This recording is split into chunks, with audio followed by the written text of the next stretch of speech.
Hi అండి. అందరికీ నమస్తే. నేను మీ గీత.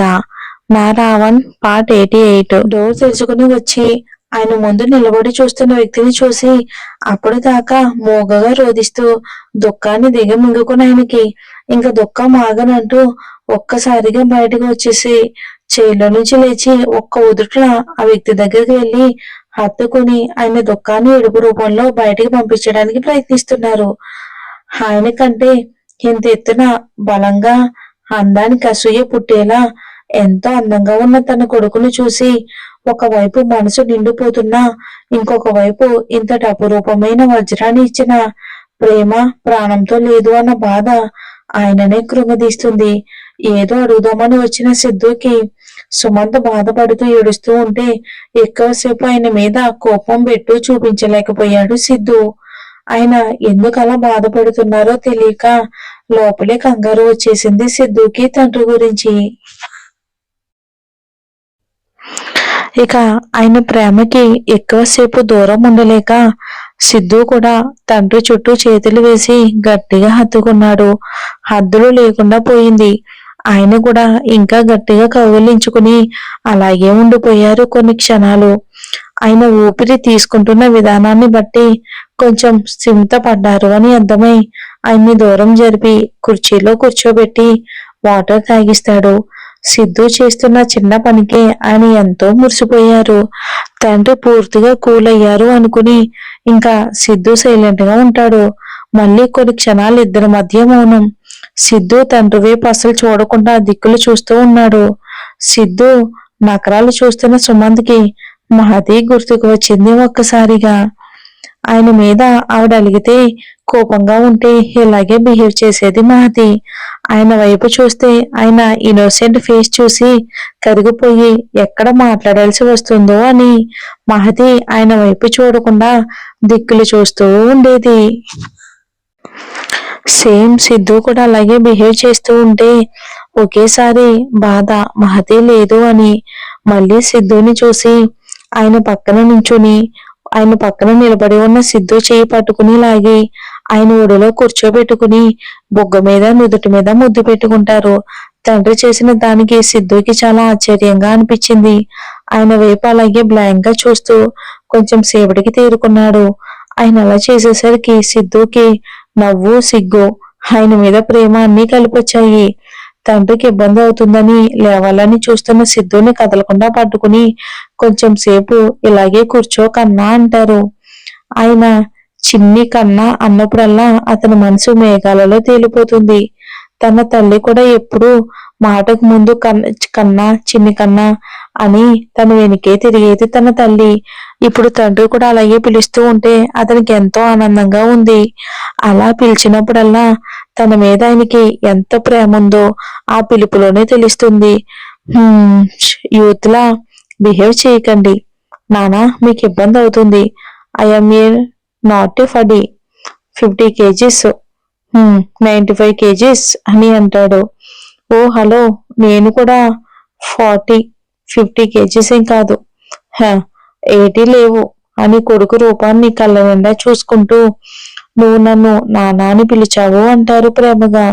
సిద్ధు కింద పెదవి కొరుక్కుంటూ సైలెంట్ గా ఉంటాడు. సిద్ధు చెంప నిమురుతూ ప్లీజ్ చిన్ని కన్నా ఇంకొకసారి నానా అని పిలవవా అంటారు చాలా లో గొంతుతో. ఆయన అలా అడిగినప్పుడు మొదటిసారి తన పిల్లల్ని చూసినప్పుడు సిద్ధు కూడా ఇలాగే అడిగాడు. వాళ్ళ నోటిలో నుంచి నానా అనే పదాన్ని పదే పదే వినాలి అనిపించి ఎంతో ఆర్తిగా అడిగాడు అతను కూడా. ఇప్పుడు తన తండ్రి కూడా తనని అలా అడిగేసరికి ఎందుకో గుండెల్లో ముళ్ళులా గుచ్చుకుంది అతనికి. సన్నీ బన్నీని చూసినప్పుడు అతను అనుభవించిన నరకం, మనసు పడ్డ వేదన అంతా ఇంతా కాదు. అది మాటల్లో వర్ణించలేని బాధ. అతనికి పిల్లలు పుట్టింది 3 సంవత్సరాల దాకా తెలీదు. వాళ్ళు ఆలనా పాలనా కూడా చూడలేదు సిద్ధు. వాళ్ళ జీవితంలో 3 సంవత్సరాల కాలంలో అతను వాళ్ళతో లేడు అని ఎంతగా బాధపడిపోయాడో. ఇప్పటికీ ఆ విషయం గుర్తు చేసుకుంటే అతనికి గుండె బాధతో మూలుగుతుంది. ఇప్పుడు అతని తండ్రి బాధ అతని లాంటిదే అని అర్థమయ్యింది సిద్ధుకి. ఆయన ఎంతగా తన విషయంలో తన తండ్రి బాధపడుతున్నాడో. ఒక తండ్రిగా సిద్ధు 3 సంవత్సరాలు మిస్ అయినందుకే అతను అంతగా బాధపడిపోయాడు. కానీ ఆయన 26 సంవత్సరాలు, 26 సంవత్సరాలు అంటే మామూలు మాట కాదు కదా. 26 సంవత్సరాలు ఆయనకి కొడుకు ఉన్నాడు అనే సంగతి తెలీదు. తెలిసిన తర్వాత కూడా ఆయనకి సిద్ధు దూరంగానే ఉన్నాడు. ఎవరో చేసిన తప్పుకి తన తల్లి తండ్రులు బలయ్యారు. ఆయన తప్పు ఏ మాత్రం లేదు అని తెలిసినా కూడా ఏదో తెలియని బాధ, కోపంతో సిద్ధు ఆయన్ని దూరంగానే పెట్టాడు. అస్సలు కలవనే కలవలేదు.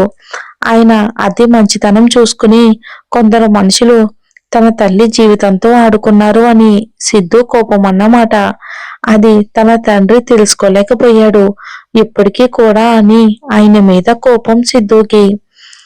తండ్రి ప్రేమను చూస్తూ ఉంటే ఆయన ఎంత బాధపడుతున్నారో ఒక తండ్రి అయిన సిద్ధుకి తెలిసింది.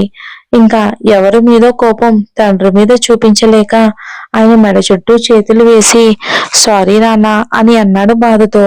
సుమంత్ సిద్ధు చుట్టూ చేతులు వేసి ఫాస్ట్ గా కొట్టుకుంటున్న సిద్ధు గుండె మీద చేతిని వేసి రుద్దుతూ, మీ అమ్మ నా నుంచి ఎందుకు దూరంగా వెళ్ళిందో, తను చనిపోయింది అని నన్ను నమ్మించింది. ఎవరో నీకు తెలుసు కదా అంటారు ఆయన. తండ్రి మాటకి ఏం సమాధానం చెప్పకుండా అలా సైలెంట్ గానే ఉండిపోయాడు సిద్ధు.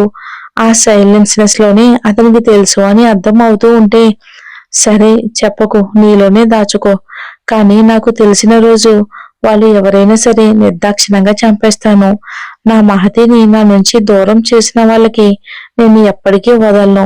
వాళ్ళు నా మహతిని దూరం చేశారు కాబట్టి తను కూడా దిక్కులేని చావు చచ్చింది.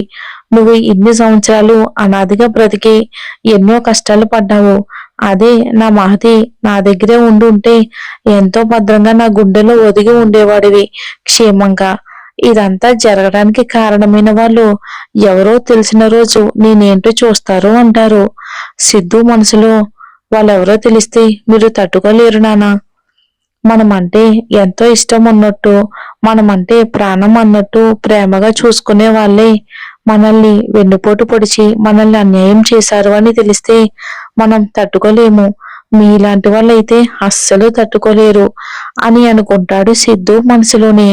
సిద్ధు లేచి పక్కన చైర్లో కూర్చొని, ఎందుకు నాన్న మీరింత బాధపడి ఏడుస్తున్నారు, ఏం జరిగింది అని అడుగుతాడు.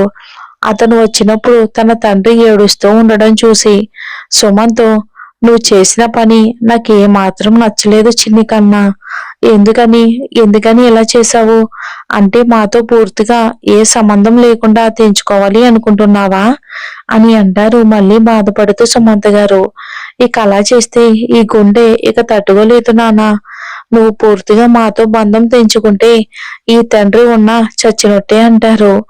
దానికి సిద్ధు కోపంగా, నానా ఏం మాటలవి, అసలు ఏం జరిగిందో చెప్పకుండా మీరే ఏదేదో మాట్లాడుతూ ఉంటే నాకేం అర్థమవుతుంది?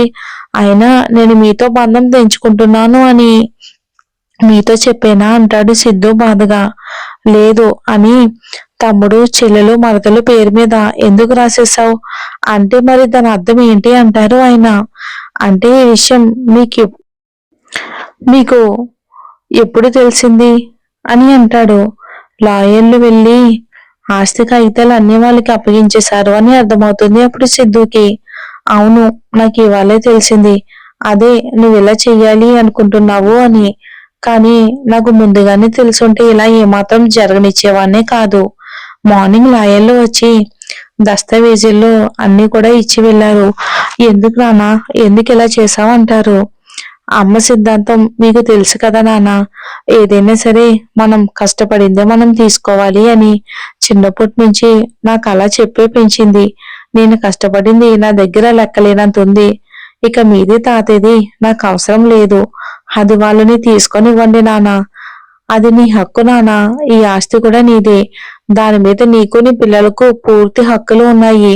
ఆ హక్కులని వద్దు అనడం న్యాయం కాదు అంటారు సుమంత్ గారు. నాకు హక్కులు ఆస్తులు వద్దు నాన్న, నాకు మీ ప్రేమ కావాలి. నేను ఇన్ని సంవత్సరాలు మిస్